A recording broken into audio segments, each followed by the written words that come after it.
안녕하세요. 현준입니다. 네. 오늘 하루도 고생 많으셨어요. 중간중간에 쉬면서 잘 보내셨는지 모르겠네요. 혹여나 쉬지 못하고 힘들었다면 지금 제가 들려드리는 이 책을 들으면서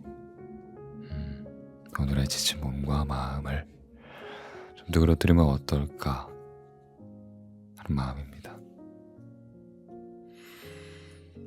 우리가 직장 생활을 하다가 혹은 학교 생활을 하다 보면요, 그럴 때 있잖아요.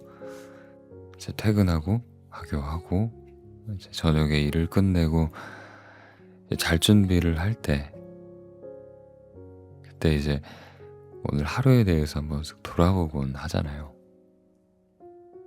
오늘 하루는 좀 알찼는지, 정말 어제보다 행복했을까 하면서 가끔 반추해 볼 때가 있어요.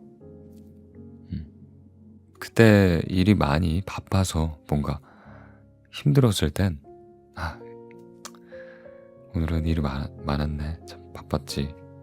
근데 그래도 좀 뿌듯한 느낌이 드네, 라는 생각이 들어요. 근데 조금 바쁜 이유가 사람들하고 어떤 대화가 잘 안 돼서 그런 거였다, 혹은 좀 서로 간에 오해가 생겨서 싸우는 일이 있었다. 그럴 때 좀 머릿속이 복잡해지더라고요. 그때 내가 무슨 말을 잘못했었나? 내가 좀 서운하게 이야기했나? 뭐 이런 생각들이 자꾸 이어져서 좀 자려고 누워도 잠시는 오지 않았던 기억이 있습니다. 그렇게 이제 사람들하고 커뮤니케이션에 문제가 많이 발생하다 보면요, 나 스스로 좀 불편해질 대화를 좀 피하게 되더라고요. 뭐 억울한 상황이 와도 뭐 굳이 싸움 만들 필요 있겠어? 그냥 내가 좀 치고 말지 뭐. 그냥 내가 좀 억울하고 말지 뭐. 이러면서 넘어갑니다. 그런데 이제 그런 상황들이 한두 번이 아니라 이렇게 뭐 계속 발생을 하다 보면 좀 나 혼자만 손해보는 듯한 느낌이 들어요. 상대방은 하나도 배려를 안 해주는데 나만 그냥 참는구나. 이런 생각이 들면 좀 그게 또 나의 자존감을 또 떨어뜨리기도 하는 것 같아요. 난 좀 겁쟁인가 보다. 대화에서 좋은 결과를 이끌어낼 자신이 없어서 그냥 포기하려고 마는구나. 그런 사람이구나 난. 이렇게 자기가 자기의 자존감을 스스로 떨어뜨리고 말죠. 이 책의 저자는 이렇게 말을 하더라고요. 뇌를 쓰면 뇌가 발달하듯이 나와 상대방을 위해 따뜻한 말을 연습하는 그런 습관을 들이면 나 그리고 다른 사람 모두 윈윈하는 그런 대화를 할 수 있을 거야. 포기하지 마. 라고 이야기를 하더라고요. 그 말이 마치 저에게 해주는 말인 것 같아서 자기의 경험담으로 풀어내서 이야기를 많이 해주시는데 그 말들이 굉장히 따뜻하게 느껴졌습니다.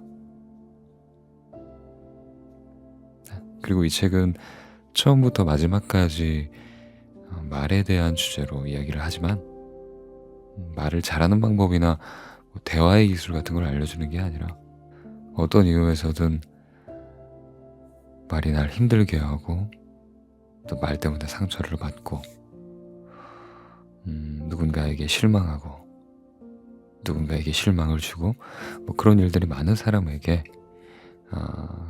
그런 사람에게 건네는 이제 작가의 작은 응원 같달까요?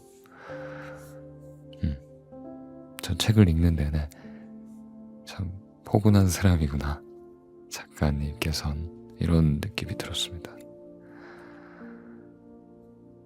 어떤 걸 알려주시냐면요, 자존감을 낮추는 말들을 하는 사람에게 침묵으로 나의 의사를 표현하는 방법, 뭐 그런 거라든지, 싫은 자리에 억지로 매여 있지 않을 수 있는 용기의 말들, 그런 말들이 공감이 많이 됐고요. 그리고 논리도 없고 그냥 의미도 없이 서로 그냥 습관적으로 주고받는 그런 대화가, 그렇게 나누는 대화가 어찌 보면 상대방과 나와의 관계를 돈독하게 하는 것 같다. 그런 잡담들이 굉장히 서로의 어떤 유대감을 키워주는 것 같다라는 말들이 꽤나 공감이 되었습니다. 그냥 주변의 친구들과 그리고 뭐 직장 동료들과의 어떤 장난치면서 비생산적인 대화가 막 떠오르더라고요. 네. 지나가면 생각이 나지 않는데 그 순간 되게 좋았던 기억들, 여유로웠던 기억들이 나는 그런 대화인 것 같아요.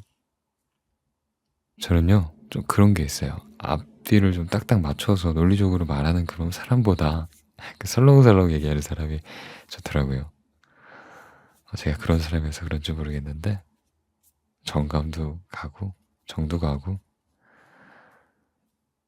되게 좀 뭔가 허술해 보이잖아요. 너무 이렇게 진지하신 분이 모르겠어요. 그냥 그런 게 좋아요. 아무튼 이 책은 어느 정도 공감하면서 재밌게도 읽고 유익했고 좀 편하게 읽을 수 있는 책이었던 것 같아요. 읽으면서 맞아, 맞아. 아, 맞아. 나도 저런 느낌 느꼈었는데 나도 저럴 때가 있었지. 이런 생각을 했던 부분이 많았어요. 예. 그래서 제가 그런 부분을 여러분들께 읽어 드릴게요. 한번 듣고 같이 공감하는 시간 가졌으면 좋겠습니다. 네. 그렇게 말해줘서 고마워. 나는 이런 말을 들으면 힘들어하는구나. 심리치료를 하는 분과 식사를 한 적이 있다. 개인적으로 대화를 나눈 적은 없는 관계인데 그날따라 서로 이야기를 터놓게 되었다. 상담 전문가인 그녀를 따라가다 보니 어느새 내가 상담을 받는 모양새가 되었다. 3시간쯤 흘렀을 때 그분은 내 안에 어린 시절 받은 상처가 남아있는 것 같다고 했다. 나의 말이나 나 행동에서 나타나는 몇몇의 특징이 그 어릴 적의 상처에서 비롯된 불안으로 보인다면서, 불안은 좀 깊은 편이지만 그럼에도 그걸 꽤 좋은 방향으로 잘 쓰고 있다고 담담하게 이야기해 주었다. 나는 그날 친구에게 메시지를 보냈다. 나 우연히 오늘 상담 받았거든? 근데 너무 좋았어. 어린 아이 때 받는 상처가 어른까지 간다는 증거, 나로 확인함. 친구가 보내온 답은 한 줄이었다.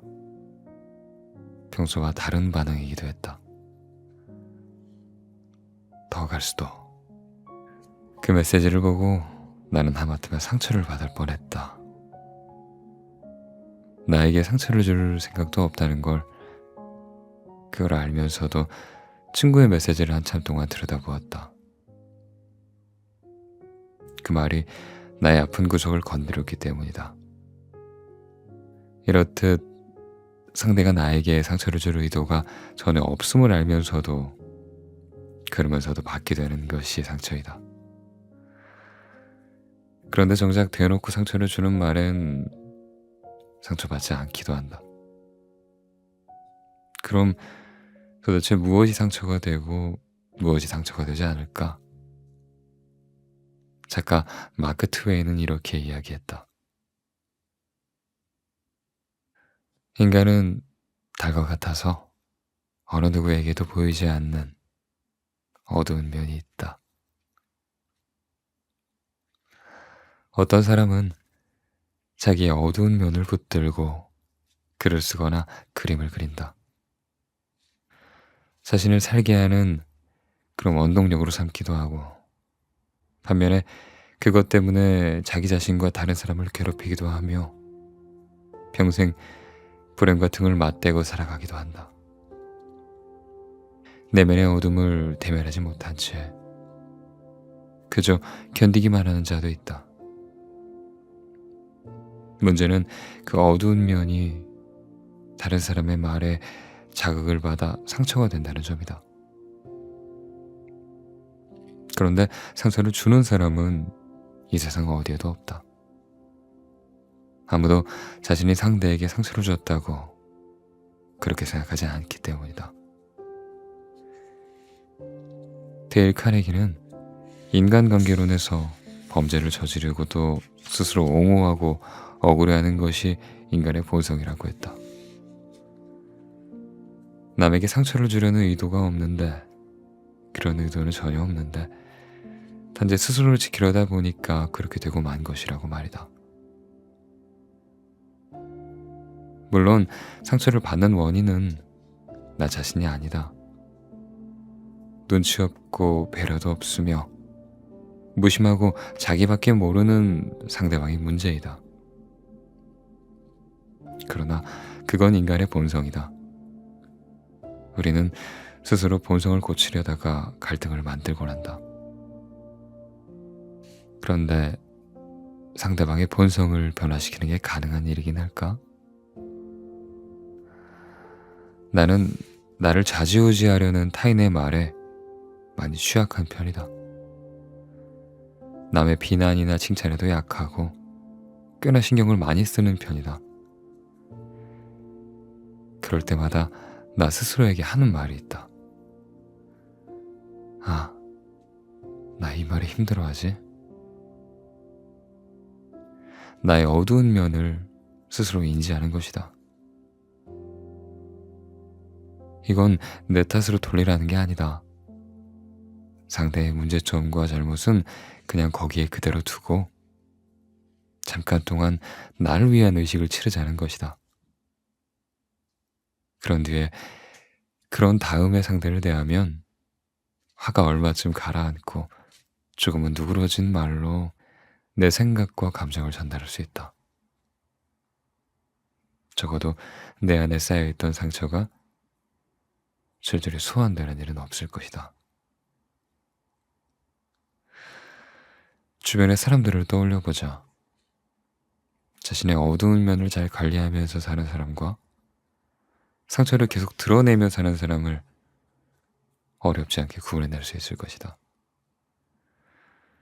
사람들에게 인기 있고 존경받는 사람들은 그 사람들은 상처가 없는 사람들이 아니다. 자신의 상처를 잘 보살피고 그것을 품위 있게 드러내는 사람이다. 내게 상처를 준 사람들에게 일일이 가시를 드러내면 그들의 좋은 면을 알아보는 감각이 무뎌지게 된다. 결국 그 가시를 다 드러내고 살면 초라한 인간관계만 남을 것이다. 그렇다. 누구나 보이지 않는 어두운 면을 갖고 있다.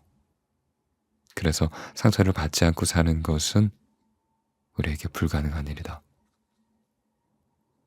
하지만 내가 무엇에 가장 힘들어하는지, 또 어떤 말이나 행동에 유난히 상처받는지를 스스로 아는 것만으로도 내가 받을 상처를 조금은 덜어낼 수 있다. 그것이 나의 상처로 인해 다른 사람이나 날 괴롭히는 것보다 조금은 나은 선택이 될 것이다.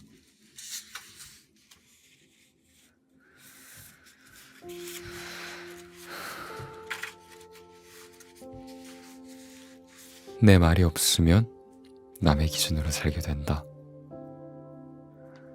내가 하는 말은 나 자신이다. 나 자신이기도 한 이 말을 스스로 컨트롤하지 못하는 게 바로 비극의 시작이다. 타인의 말을 판단하는 그 냉철함의 100분의 1만 발휘해서 내 말을 판단할 수 있다면 아마 말로 상처를 주고받는 일 따위는 훨씬 줄어들 것이다. 말로 실수하고 상처를 받는 건 아주 인간적이며 자연스러운 일이다. 우리가 나누는 대화가 단순히 말과 말의 만남이라면 과연 그런 상처가 생길까? 말은 그저 기호일 뿐이라면 말로 마음을 다치는 일은 애초부터 없었을 것이다. 대화는 단순히 말과 말이 오가는 그런 간단한 행위가 아니다. 말로 표현될 뿐 속은 전혀 다르다. 말과 말은 입장과 다른 입장이, 지식과 다른 지식이, 지혜와 다른 지혜가 만나는 일이다. 무의식이 무의식을, 역사가 역사를, 환경이 환경을 대하는 일이다. 그리고 경험과 경험이 만나는 일이다. 30년 전에 가수로 잠깐 활동하다가 언행이 한국 정서에 맞지 않는다는 이유로 비자갱신을 거부당해 거의 퇴출되다시피 한 재미교포 가수 양준일 씨의 삶이 최근에 이슈로 떠올랐다. 그의 노래와 춤, 무대 매너, 스타일 등을 보면 1990년대 초라고 보기에 시대를 앞서가도 너무 앞서가 있다. 그는 한 방송에서 30년 만에 자신의 노래를 부르고 난 뒤 앞으로 계획을 묻는 사회자의 질문에 이렇게 대답한다. 저는 계획을 안 세워요. 그냥 순간순간 최선을 다해 사는 게 중요하다고 생각해요. 굳이 뭐 계획이랄 게 있나요? 그냥 겸손한 아빠, 그리고 남편으로 살아가는 거죠. 이 말은 특별한가? 계획을 세우지 않고 하루하루 최선을 다해 사는 것이 중요하다. 라는 말은 누구나 할 수 있는 그런 흔한 말이다. 그런데 사람들은 왜 이 말에 감동하고 눈물까지 글썽이는 걸까? 그건 그의 경험들이 그의 말 뒤에서 받쳐주고 있기 때문이다. 한국에서 퇴출당한 뒤 가수로서의 삶에 수차례 도전했으나 그때마다 번번이 실패했던 일. 가수라는 꿈을 뒤로한 채 영어 강사나 식당 서빙 일을 하며 생계를 이어갔던 일. 그러면서도 한 가정의 남편이자 아빠로서 자리를 지켰던 모습이 그의 말을 값지게 해주었던 것이다. 비슷한 말을 해도 다르게 들리는 건 말한 사람의 경험의 크기가 다르기 때문이다. 그 경험을 통해 그 사람이 생각하고 고민한 것들, 그 나름의 깨달음과 통찰이 감동으로 다가오는 것이다. 내가 어떤 말을 하며 살고 있는지 알고 싶다면 내가 무엇을 하며 살고 있는지 생각해 보면 된다. 내 말은 모두 그것들의 결과이니까.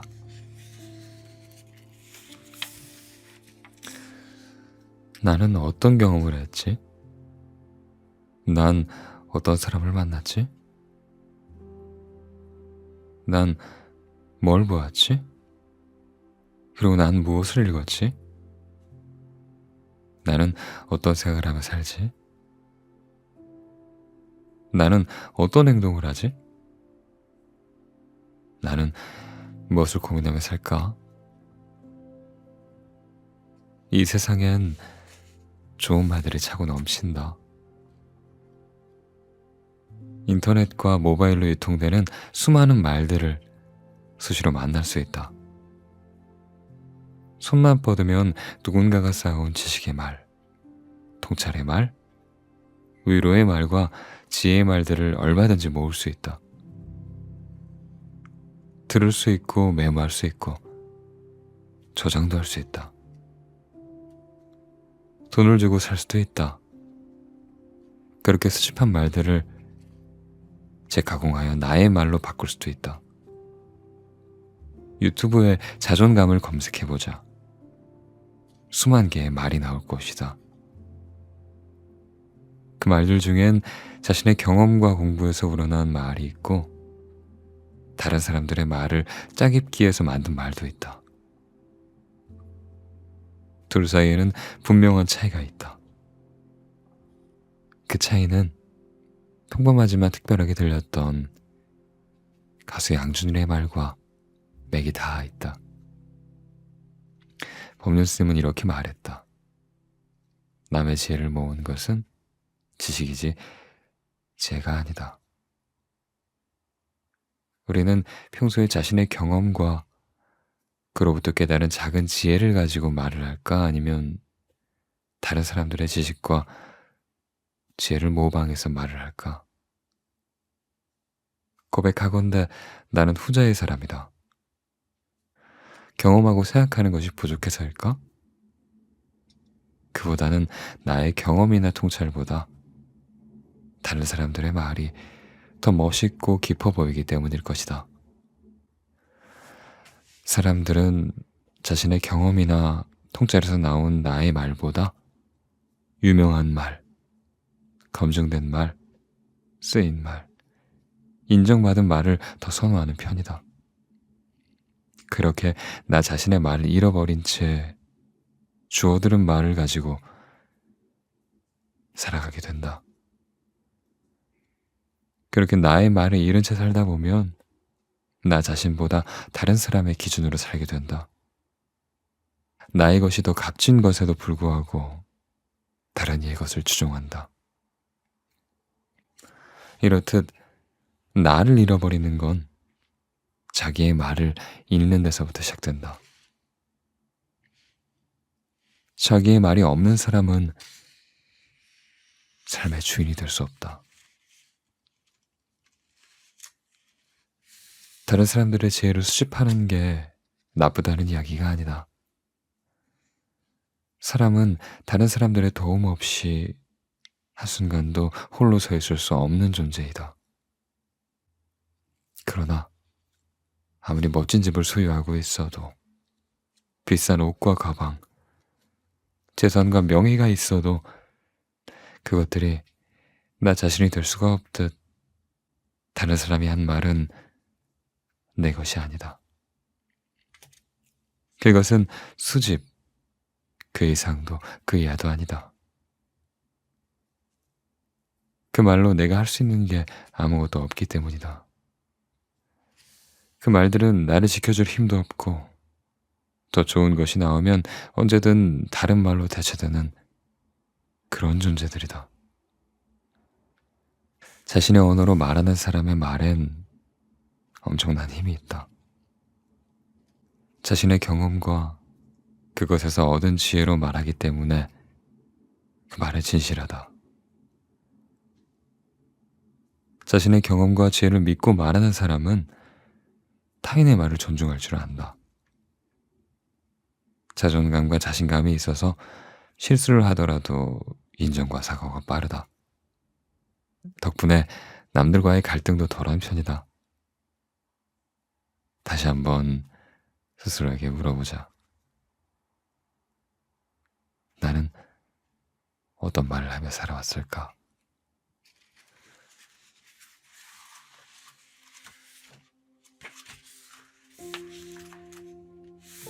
상처받았음을 알아차리게 하는 방법. 어릴 때부터 운동을 꽤 잘했다. 초등학생 때는 육상부였고 고등학생 때까지 바늘 대표에 이어달리기에 나갔으며 사회생활을 하면서도 마라톤이나 검도를 즐겼다. 그렇게 운동을 배우면서 선생님이나 관장님들에게 듣는 말이 하나 있었다. 넌 순발력이 되게 좋아. 순발력에는 두 가지의 뜻이 있다. 첫 번째로 근육이 순간적으로 빨리 수축하면서 나는 힘. 두 번째는 순간적으로 판단하여 말하거나 행동하는 능력. 전문가들이 그리 말했으니 나는 순발력이 좋은 게 확실하다. 문제는 그 순발력이 근육에만 쏠린 것이다. 말에서 발휘되어야 할 순발력이 돌발 상황에서 전혀 나올 생각을 하지 않으니까 말이다. 최근에 내가 가장 많이 듣는 말은 바로 살쪘다이다. 2년간 꾸준히 10kg 정도 늘었으니 다들 놀라고 걱정도 됐을 것이다.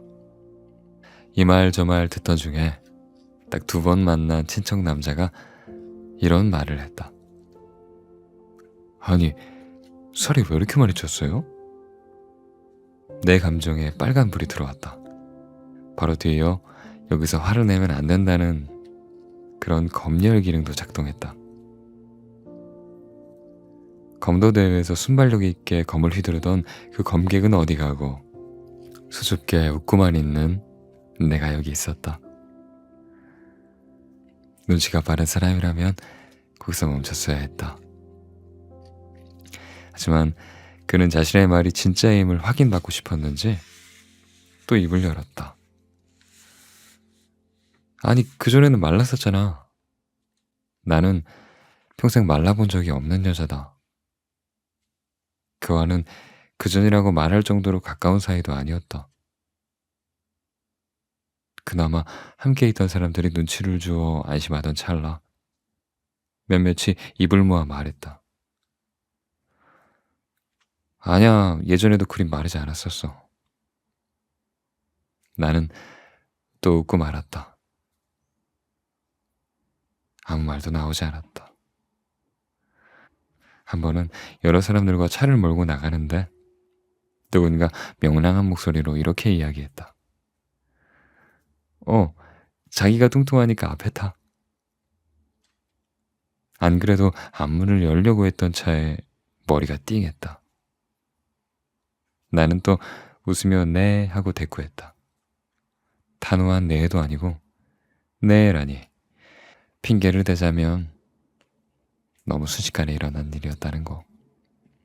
이런 일을 몇 번 겪으면서 비로소 내가 살과 관련된 말에 상처를 받고 있다는 사실, 그것을 깨달았다. 살찐 모습이 싫어서 샤워를 할 때 눈을 감는다는 사실도, 새로 옷을 사러 갈 때 주목받는 게 싫어서 넓은 매장만 간다는 것도, 그리고 사진 찍기를 싫어하고 찍힌 사진을 보며 무리 중에 내 덩치가 가장 크다는 사실만 확인하고 삭제 버튼을 누른다는 것도. 상처를 깨닫자마자 이렇게 말하고 싶었다. 너무 무례하시네요. 내가 그렇게 만만해요? 좀 불쾌하네요. 하지만 그렇게 말한 듯 무슨 소용인가 싶었다. 괜히 나만 예민하거나 꿍한 사람이 될 것 같았다. 아니, 될 것이다. 악의는 없었다고, 농담이었으니 화풀을 하고 그런 영혼 없는 사과를 받거나 너 그렇게 뚱뚱한 거 아니야 라는 말로 본전도 못 찾을 것이 뻔했다.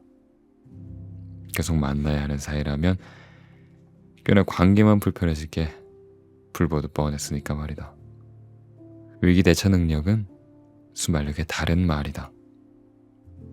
나의 상처나 굴욕이 다른 사람에 의해 자극받을 때, 그때가 나에겐 위기 상황이다. 제일 먼저 뭐 그런 말에 상처받고 그래 라는 충고나 위로에 휘둘리지 말아야 한다. 상처는 보편화될 수 없는 고유한 내 감정이니까. 내가 어떤 말들에 상처받고 있다고 이해를 구할 필요도 없다. 각자의 상처를 안고 살아가기에도 버거우니까. 다만 알려야 한다고 전문가들은 말한다. 단호하게, 우아하게, 유머러스하게 한 방 먹이라고. 하지만 그런 잽도 순발력이 있어야 그 순간에 나가는 것이다.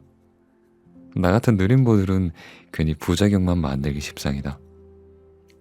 감당 못하고 버벅대다가 끝날 확률 거의 100%. 그러면 어떻게 알려야 할까? 화를 내기에는 애매한데 상처가 되는 말을 들었다면 그때 난 어떻게 해야 할까?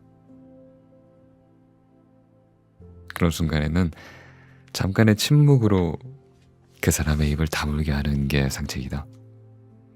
보통 사람들은 상대의 순간 침묵하는 시그널, 그걸 어느 정도 알아차리기 때문이다. 누구처럼 눈치 못 채고 계속 말한다면 두 번째 침묵에 돌입해라. 대답만 안 하면 된다. 주변 사람들이 있다면 나를 대신해서 응징해 줄 수도 있다. 그 시그널을 알아차린 상대가 사과하거나 멈칫할 때 그때 웃어도 늦지 않는다. 단호하게 그리고 우아하게 유머러스하게 말할 순발력이 없다면 웃지 말고 침묵하기. 상대의 말에 내가 대신 맞춤표를 찍어주고 잠시 기다려보는 것이 그게 최선의 방법일지 모른다. 그 사람에게 돌아볼 시간을 준다고 생각하자. 순발력을 키우느라 괜한 에너지를 쓰는 그런 이들에게 난 이 말을 하고 싶었다. 순발력은 되게 타고나는 거라고. 살이 쪄도 순발력이 좋은 나의 몸처럼.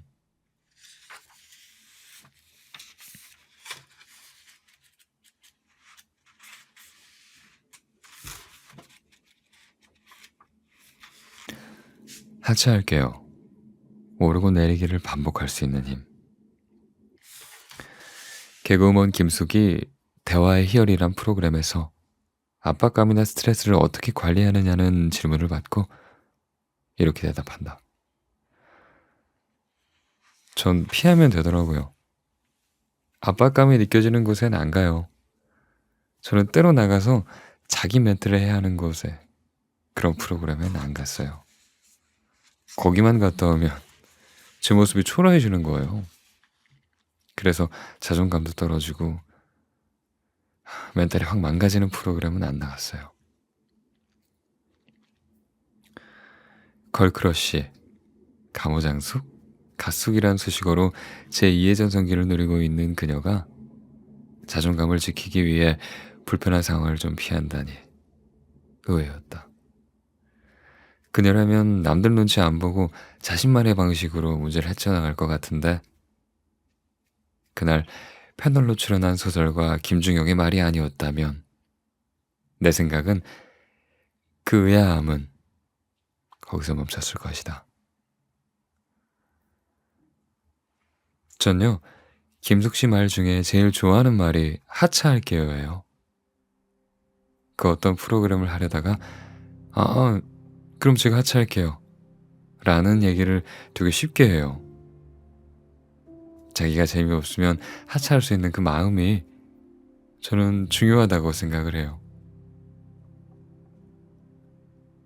그러자 자신에 대한 이야기를 옆에서 가만히 듣고 있던 김숙이 제가 하차가 많이 됐거든요 라고 말했고 나는 그 순간 아차했다.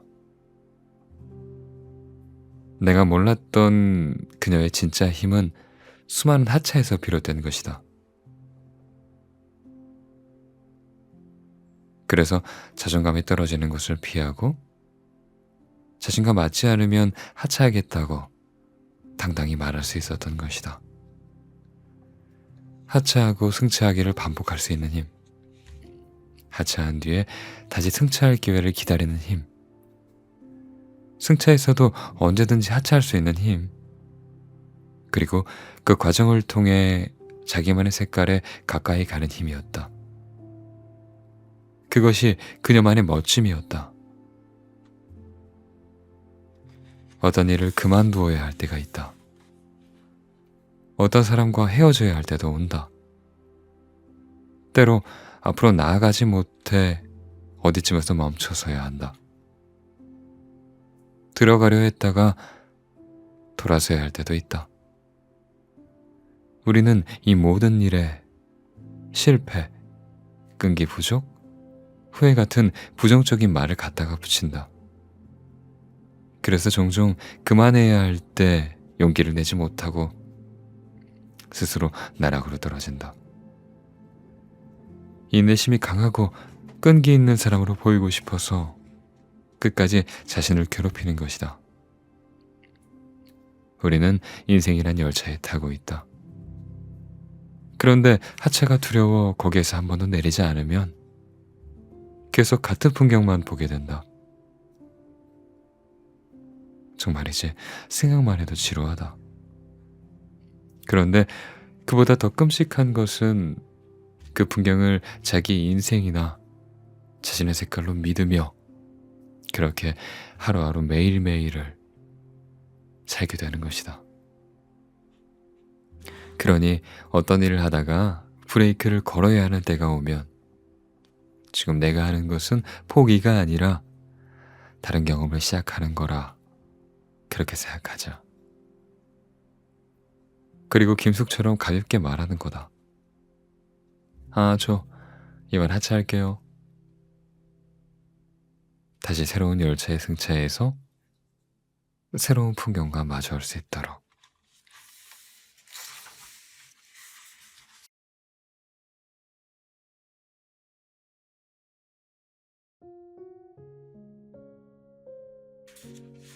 저 하차할게요. 괜찮죠? 저는 참 되게 공감이 갔던 부분이 약간 그거예요.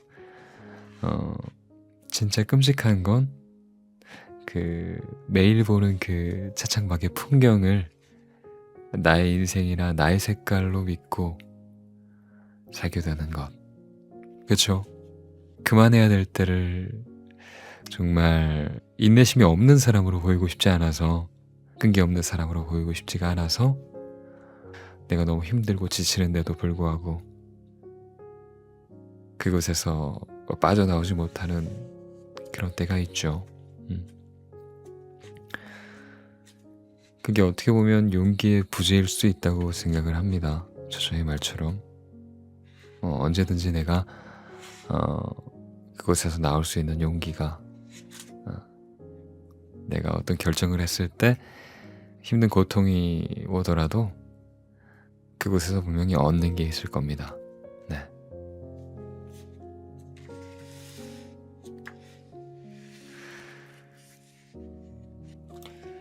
상처받았음을 알아차리는 방법에서 꽤나 공감이 됐어요. 그쵸? 그런 사람들 있잖아요. 많은 사람들 앞에서 좀 창피하게 쪽팔림을 주는 그런 사람들이 있죠. 굳이 안 해도 될 말을 하면서 이럴 때 너 되게 살쪘다, 얼굴에 났는데 이런 식으로 외모 지적이나 여러 가지 기타 안 좋은 것들을 막 지적하는 사람들이 있어요. 굳이 사람 많은 데서. 그럴 때 내 자신을 지키기 위해서 그래서 아무 말 하지 않고 굳은 표정을 지을 수 있는 용기, 그것도 정말 나를 위한 일이 아닐까 그런 생각을 합니다. 그 사람들한테 내가 좀 까칠해 보이면 어때요? 가끔 그 사람이 날 만만하게 보는 건 더 싫은데요? 그렇죠? 약간 나를 지키는 방법을 알려주는 책인 것 같다라는 생각이 들었어요. 정말 제가 읽어드린 부분 말고도 굉장히 좋은 부분들이 몇 개 더 있어요. 이것도 읽어드리고 싶었는데 100%의 완전한 말은 어디에도 없어 라는 말인데, 그러니까 말이 전체가 아니라는 거예요. 우리가 말로 상처를 받고 그러지만 말은 부분에 불과하다. 말은 그냥 말일 뿐이고 진실이 아닐 경우도 굉장히 많으니까 뱉어진 말에 너무 상처받고 그러지 말라라는 거예요. 굉장히 공감이 돼서 적어놨는데 읽어드리지 못했네요. 나중에 읽어보시고요. 전체적으로 다 좋아요. 되게 따뜻한 말들, 제가 좋아하는 따뜻한 내용들이라서 책을 읽어드렸습니다. 네. 좋은 대화와 말들이 쌓여야 삶이 단단해진다. 네. 하루하루 정말 좋은 말만 하면서, 예쁜 말만 하면서 단단해지는 사람이 되셨으면 좋겠어요. 그러면 오늘도 이만 들어가 보겠습니다. 잘 자요. 안녕. 나는 이런 말을 들으면 힘들어하는구나. 심리치료를 하는 분과 식사를 한 적이 있다. 개인적으로 대화를 나눈 적은 없는 관계인데 그날따라 서로 이야기를 터놓게 되었다. 상담 전문가인 그녀를 따라가다 보니 어느새 내가 상담을 받는 모양새가 되었다. 3시간쯤 흘렀을 때 그분은 내 안에 어린 시절 받은 상처가 남아있는 것 같다고 했다. 나의 말이나 나의 행동에서 나타나는 몇몇의 특징이 그 어릴 적의 상처에서 비롯된 불안으로 보인다면서, 불안은 좀 깊은 편이지만 그럼에도 그걸 꽤 좋은 방향으로 잘 쓰고 있다고 담담하게 이야기해 주었다. 나는 그날 친구에게 메시지를 보냈다. 나 우연히 오늘 상담받았거든? 근데 너무 좋았어. 어린 아이 때 받는 상처가 어른까지 간다는 증거, 나로 확인함. 친구가 보내온 답은 한 줄이었다. 평소와 다른 반응이기도 했다. 더 갈 수도. 그 메시지를 보고 나는 하마터면 상처를 받을 뻔했다. 나에게 상처를 줄 생각도 없다는 걸, 그걸 알면서도 친구의 메시지를 한참 동안 들여다보았다. 그 말이 나의 아픈 구석을 건드렸기 때문이다. 이렇듯 상대가 나에게 상처를 줄 의도가 전혀 없음을 알면서도, 그러면서도 받게 되는 것이 상처이다. 그런데 정작 대놓고 상처를 주는 말엔 상처받지 않기도 한다. 그럼 도대체 무엇이 상처가 되고 무엇이 상처가 되지 않을까? 작가 마크 트웨이는 이렇게 이야기했다. 인간은 달과 같아서 어느 누구에게도 보이지 않는 어두운 면이 있다. 어떤 사람은 자기의 어두운 면을 붙들고 글을 쓰거나 그림을 그린다. 자신을 살게 하는 그런 원동력으로 삼기도 하고, 반면에 그것 때문에 자기 자신과 다른 사람을 괴롭히기도 하며 평생 불행과 등을 맞대고 살아가기도 한다. 내면의 어둠을 대면하지 못한 채 그저 견디기만 하는 자도 있다. 문제는 그 어두운 면이 다른 사람의 말에 자극을 받아 상처가 된다는 점이다. 그런데 상처를 주는 사람은 이 세상 어디에도 없다. 아무도 자신이 상대에게 상처를 줬다고 그렇게 생각하지 않기 때문이다. 데일 카네기는 인간관계론에서 범죄를 저지르고도 스스로 옹호하고 억울해하는 것이 인간의 본성이라고 했다.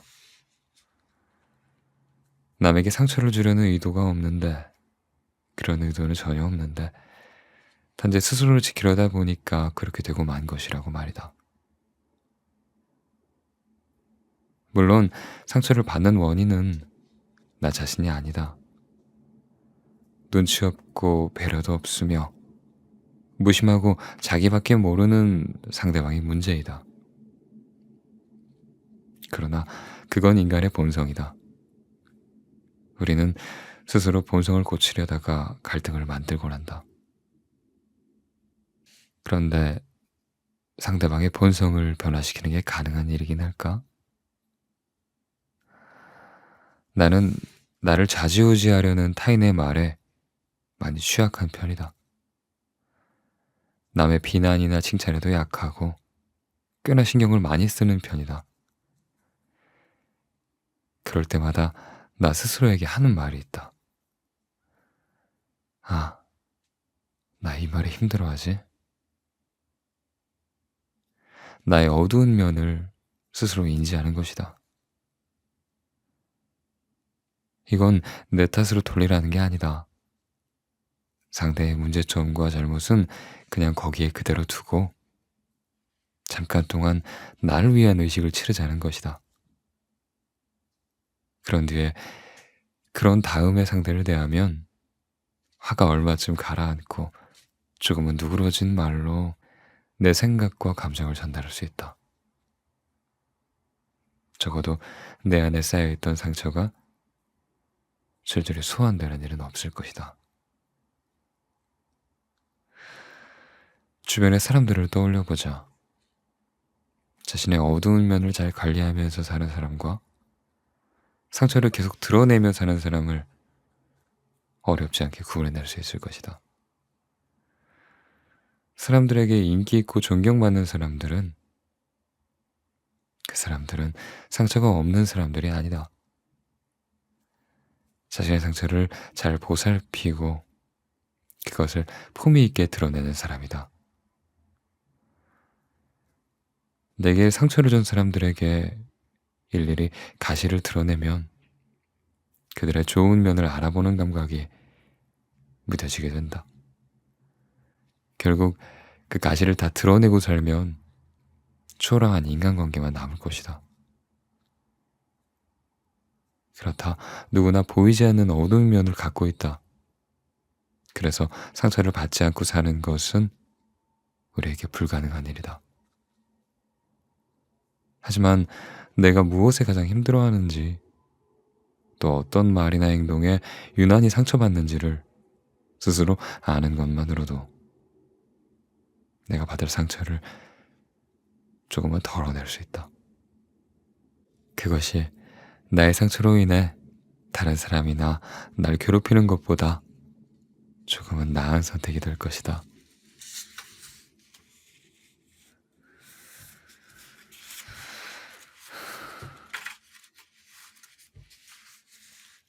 내 말이 없으면 남의 기준으로 살게 된다. 내가 하는 말은 나 자신이다. 나 자신이기도 한 이 말을 스스로 컨트롤하지 못하는 게 바로 비극의 시작이다. 타인의 말을 판단하는 그 냉철함의 100분의 1만 발휘해서 내 말을 판단할 수 있다면 아마 말로 상처를 주고받는 일 따위는 훨씬 줄어들 것이다. 말로 실수하고 상처를 받는 건 아주 인간적이며 자연스러운 일이다. 우리가 나누는 대화가 단순히 말과 말의 만남이라면 과연 그런 상처가 생길까? 말은 그저 기호일 뿐이라면 말로 마음을 다치는 일은 애초부터 없었을 것이다. 대화는 단순히 말과 말이 오가는 그런 간단한 행위가 아니다. 말로 표현될 뿐 속은 전혀 다르다. 말과 말은 입장과 다른 입장이, 지식과 다른 지식이, 지혜와 다른 지혜가 만나는 일이다. 무의식이 무의식을, 역사가 역사를, 환경이 환경을 대하는 일이다. 그리고 경험과 경험이 만나는 일이다. 30년 전에 가수로 잠깐 활동하다가 언행이 한국 정서에 맞지 않는다는 이유로 비자갱신을 거부당해 거의 퇴출되다시피 한 재미교포 가수 양준일 씨의 삶이 최근에 이슈로 떠올랐다. 그의 노래와 춤, 무대 매너, 스타일 등을 보면 1990년대 초라고 보기에 시대를 앞서가도 너무 앞서가 있다. 그는 한 방송에서 30년 만에 자신의 노래를 부르고 난 뒤 앞으로 계획을 묻는 사회자의 질문에 이렇게 대답한다. 저는 계획을 안 세워요. 그냥 순간순간 최선을 다해 사는 게 중요하다고 생각해요. 굳이 뭐 계획이랄 게 있나요? 그냥 겸손한 아빠, 그리고 남편으로 살아가는 거죠. 이 말은 특별한가? 계획을 세우지 않고 하루하루 최선을 다해 사는 것이 중요하다. 라는 말은 누구나 할 수 있는 그런 흔한 말이다. 그런데 사람들은 왜 이 말에 감동하고 눈물까지 글썽이는 걸까? 그건 그의 경험들이 그의 말 뒤에서 받쳐주고 있기 때문이다.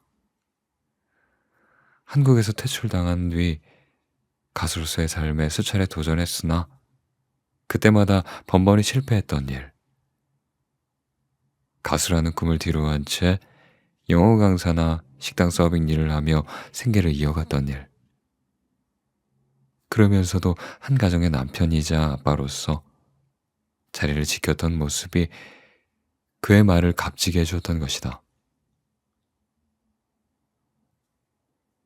비슷한 말을 해도 다르게 들리는 건 말한 사람의 경험의 크기가 다르기 때문이다. 그 경험을 통해 그 사람이 생각하고 고민한 것들, 그 나름의 깨달음과 통찰이 감동으로 다가오는 것이다. 내가 어떤 말을 하며 살고 있는지 알고 싶다면 내가 무엇을 하며 살고 있는지 생각해 보면 된다. 내 말은 모두 그것들의 결과이니까.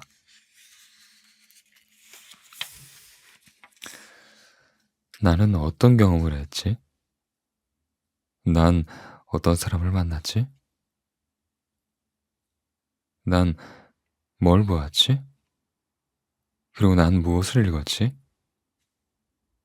나는 어떤 생각을 하며 살지?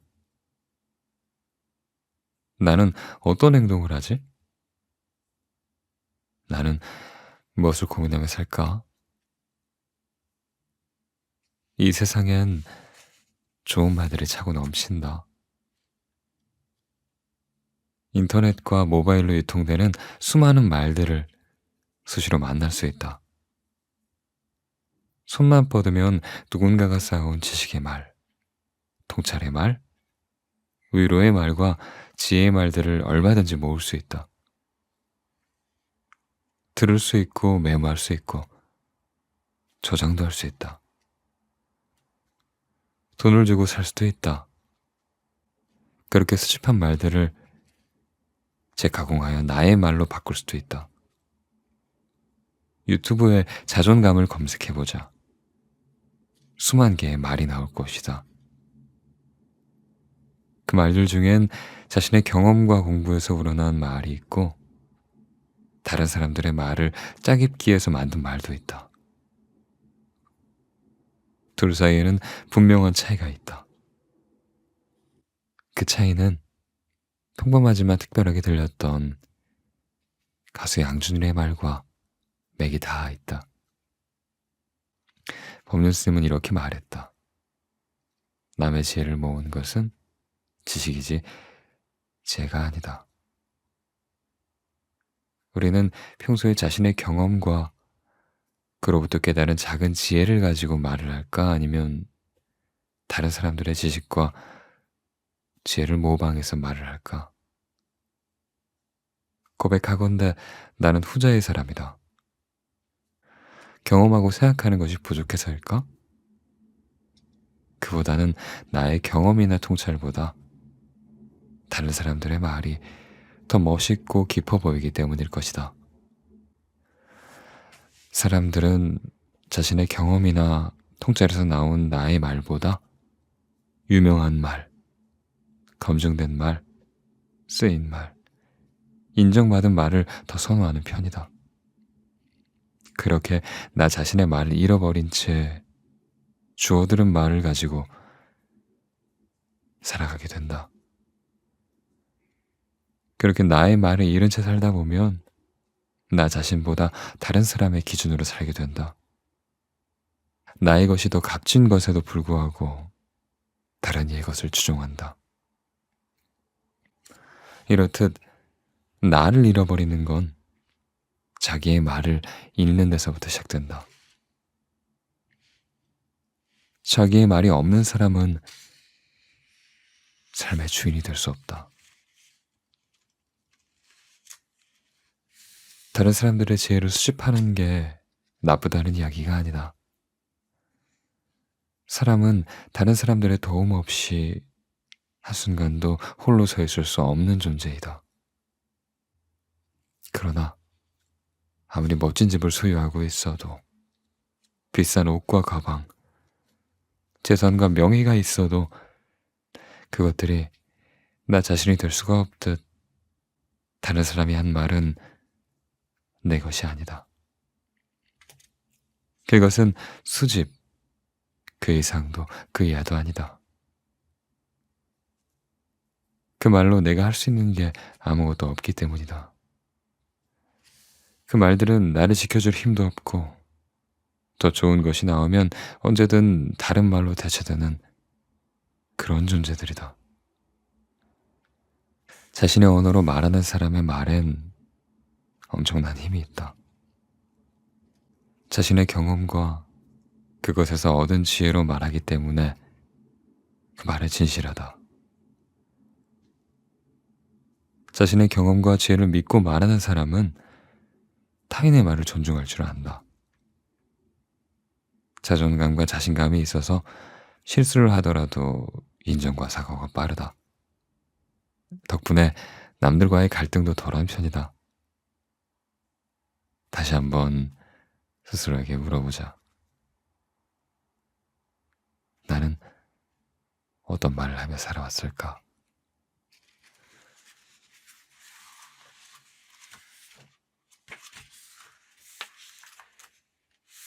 상처받았음을 알아차리게 하는 방법. 어릴 때부터 운동을 꽤 잘했다. 초등학생 때는 육상부였고 고등학생 때까지 바늘 대표에 이어 달리기에 나갔으며 사회생활을 하면서도 마라톤이나 검도를 즐겼다. 그렇게 운동을 배우면서 선생님이나 관장님들에게 듣는 말이 하나 있었다. 넌 순발력이 되게 좋아. 순발력에는 두 가지의 뜻이 있다. 첫 번째로 근육이 순간적으로 빨리 수축하면서 나는 힘. 두 번째는 순간적으로 판단하여 말하거나 행동하는 능력. 전문가들이 그리 말했으니 나는 순발력이 좋은 게 확실하다. 문제는 그 순발력이 근육에만 쏠린 것이다. 말에서 발휘되어야 할 순발력이 돌발 상황에서 전혀 나올 생각을 하지 않으니까 말이다. 최근에 내가 가장 많이 듣는 말은 바로 살쪘다이다. 2년간 꾸준히 10kg 정도 늘었으니 다들 놀라고 걱정도 됐을 것이다. 이 말 저 말 듣던 중에 딱 2번 만난 친척 남자가 이런 말을 했다. 아니, 살이 왜 이렇게 많이 쪘어요? 내 감정에 빨간불이 들어왔다. 바로 뒤이어 여기서 화를 내면 안 된다는 그런 검열 기능도 작동했다. 검도 대회에서 순발력 있게 검을 휘두르던 그 검객은 어디 가고 수줍게 웃고만 있는 내가 여기 있었다. 눈치가 빠른 사람이라면 거기서 멈췄어야 했다. 하지만 그는 자신의 말이 진짜임을 확인받고 싶었는지 또 입을 열었다. 아니, 그전에는 말랐었잖아. 나는 평생 말라본 적이 없는 여자다. 그와는 그전이라고 말할 정도로 가까운 사이도 아니었다. 그나마 함께 있던 사람들이 눈치를 주어 안심하던 찰나 몇몇이 입을 모아 말했다. 아냐, 예전에도 그리 마르지 않았었어. 나는 또 웃고 말았다. 아무 말도 나오지 않았다. 한 번은 여러 사람들과 차를 몰고 나가는데 누군가 명랑한 목소리로 이렇게 이야기했다. 자기가 뚱뚱하니까 앞에 타. 안 그래도 앞문을 열려고 했던 차에 머리가 띵했다. 나는 또 웃으며 네 하고 대꾸했다.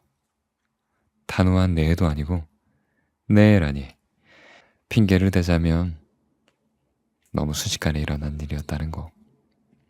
이런 일을 몇 번 겪으면서 비로소 내가 살과 관련된 말에 상처를 받고 있다는 사실, 그것을 깨달았다. 살찐 모습이 싫어서 샤워를 할 때 눈을 감는다는 사실도,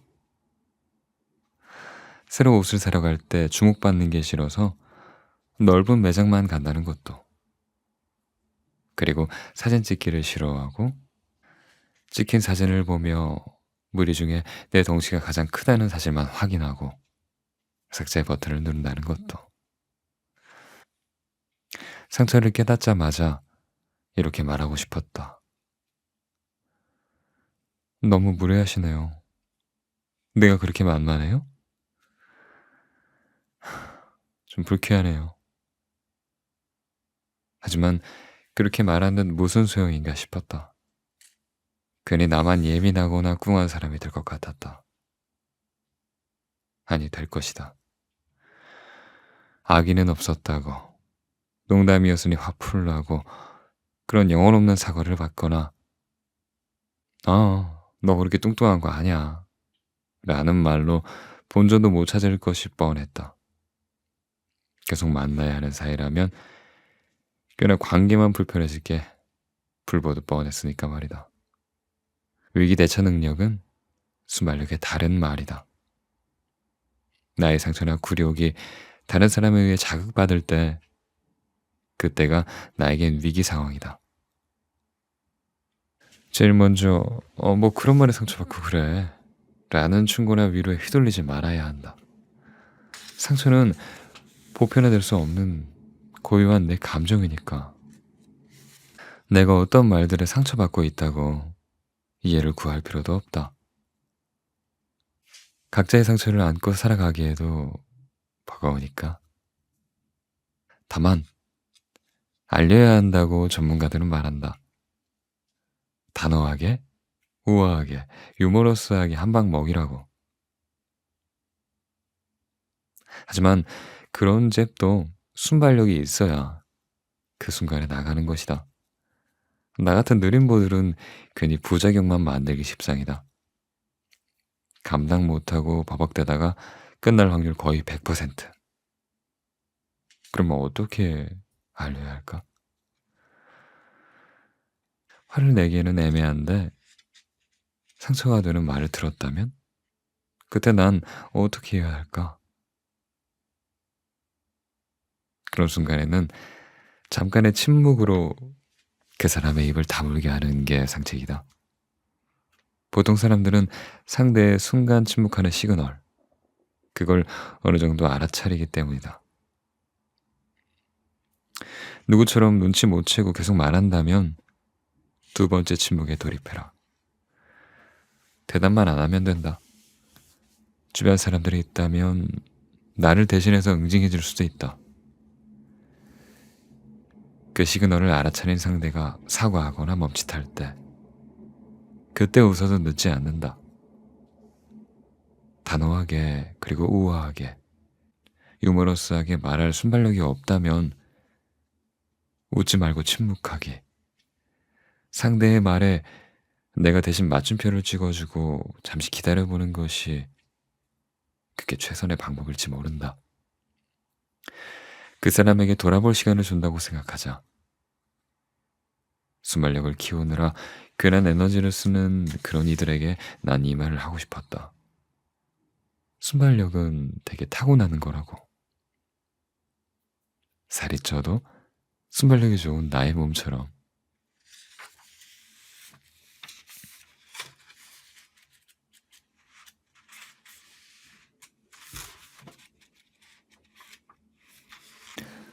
하차할게요. 오르고 내리기를 반복할 수 있는 힘. 개그우먼 김숙이 대화의 희열이란 프로그램에서 압박감이나 스트레스를 어떻게 관리하느냐는 질문을 받고 이렇게 대답한다. 전 피하면 되더라고요. 압박감이 느껴지는 곳엔 안 가요. 저는 때로 나가서 자기 멘트를 해야 하는 곳에, 그런 프로그램엔 안 갔어요. 거기만 갔다 오면 제 모습이 초라해지는 거예요. 그래서 자존감도 떨어지고 멘탈이 확 망가지는 프로그램은 안 나갔어요. 걸크러쉬, 가모장숙, 갓숙이란 수식어로 제2의 전성기를 누리고 있는 그녀가 자존감을 지키기 위해 불편한 상황을 좀 피한다니 의외였다. 그녀라면 남들 눈치 안 보고 자신만의 방식으로 문제를 헤쳐나갈 것 같은데 그날 패널로 출연한 소설가 김중영의 말이 아니었다면 내 생각은 그 의아함은 거기서 멈췄을 것이다. 전요, 김숙 씨 말 중에 제일 좋아하는 말이 하차할게요예요. 그 어떤 프로그램을 하려다가 그럼 제가 하차할게요 라는 얘기를 되게 쉽게 해요. 자기가 재미없으면 하차할 수 있는 그 마음이 저는 중요하다고 생각을 해요. 그러자 자신에 대한 이야기를 옆에서 가만히 듣고 있던 김숙이 제가 하차가 많이 됐거든요 라고 말했고 나는 그 순간 아차했다. 내가 몰랐던 그녀의 진짜 힘은 수많은 하차에서 비롯된 것이다. 그래서 자존감이 떨어지는 것을 피하고 자신과 맞지 않으면 하차하겠다고 당당히 말할 수 있었던 것이다. 하차하고 승차하기를 반복할 수 있는 힘. 하차한 뒤에 다시 승차할 기회를 기다리는 힘. 승차에서도 언제든지 하차할 수 있는 힘. 그리고 그 과정을 통해 자기만의 색깔에 가까이 가는 힘이었다. 그것이 그녀만의 멋짐이었다. 어떤 일을 그만두어야 할 때가 있다. 어떤 사람과 헤어져야 할 때도 온다. 때로 앞으로 나아가지 못해 어디쯤에서 멈춰서야 한다. 들어가려 했다가 돌아서야 할 때도 있다. 우리는 이 모든 일에 실패, 끈기 부족, 후회 같은 부정적인 말을 갖다가 붙인다. 그래서 종종 그만해야 할 때 용기를 내지 못하고 스스로 나락으로 떨어진다. 인내심이 강하고 끈기 있는 사람으로 보이고 싶어서 끝까지 자신을 괴롭히는 것이다. 우리는 인생이란 열차에 타고 있다. 그런데 하차가 두려워 거기에서 한 번도 내리지 않으면 계속 같은 풍경만 보게 된다. 정말이지 생각만 해도 지루하다. 그런데 그보다 더 끔찍한 것은 그 풍경을 자기 인생이나 자신의 색깔로 믿으며 그렇게 하루하루 매일매일을 살게 되는 것이다. 그러니 어떤 일을 하다가 브레이크를 걸어야 하는 때가 오면 지금 내가 하는 것은 포기가 아니라 다른 경험을 시작하는 거라 그렇게 생각하자. 그리고 김숙처럼 가볍게 말하는 거다. 저 이만 하차할게요. 다시 새로운 열차의 승차해서 새로운 풍경과 마주할 수 있도록.